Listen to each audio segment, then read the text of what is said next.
So this is kind of the final comparison to between the IPS and every normal screen. I did get a lot of pictures of it. So there are a lot of great comparisons that you see between the normal screens and the IPS screen that I got. So with the screen, I did spend a little bit longer than I anticipated with it, of course. The videos were created, when was it? Properties. Yeah, it's been over a year now that I've been sitting on this, it looks like. So, and I still haven't done a video with it, so I've basically had a year long to mess with the IPS screen off and on.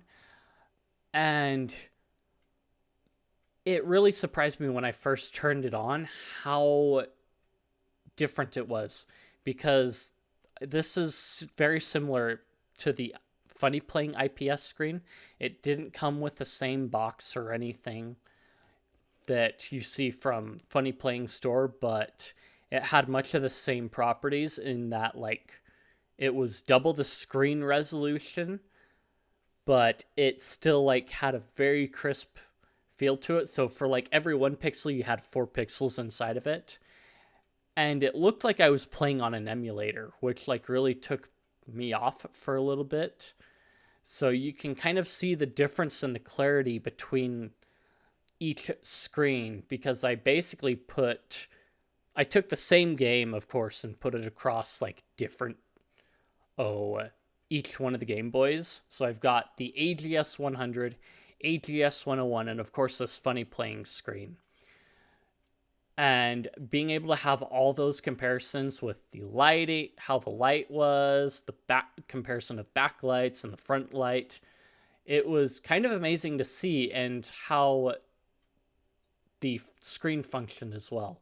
The actual Funny Playing screen might be slightly different in how much ghosting it does compared to what I got, but when it comes to the AGS 101 screen that I have, there's like a lot of ghosting.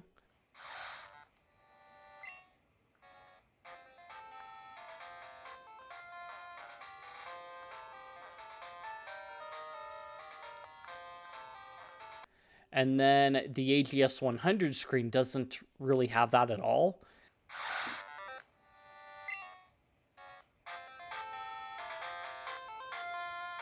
And the IPS screen that I have kind of like fits somewhere in between, but it's not so much that it's unbearable. It's like just enough that it looks fluid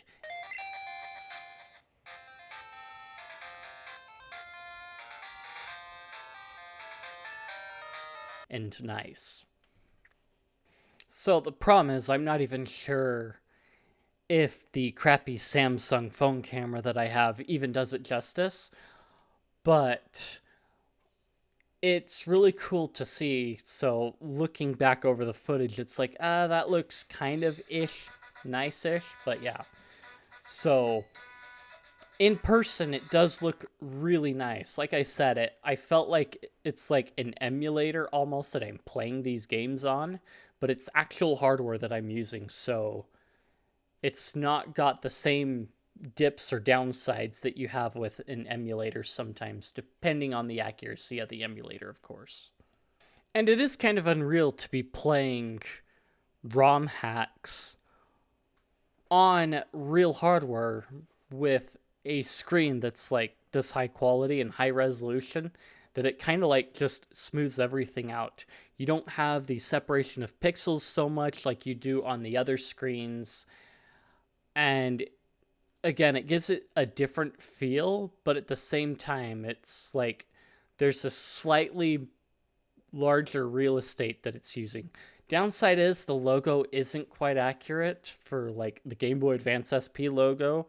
So depending on whether you want that authenticity in your mod, which if you're modding it and you want authenticity, why are you buying a screen or looking at one? But yeah, it's pretty cool to have that there and be able to like play the ROM hacks on real hardware and have it look like it's an emulator. It's well, it's unreal and kind of different. If you enjoyed the video, then like, comment, subscribe, feed the algorithm, boost the video up, share this video with your friends. If you found it informative or you just want to chat, I've got plenty of places in the description, Discord, Guilded, and what have you. Check those out, and I will see you guys in the next one.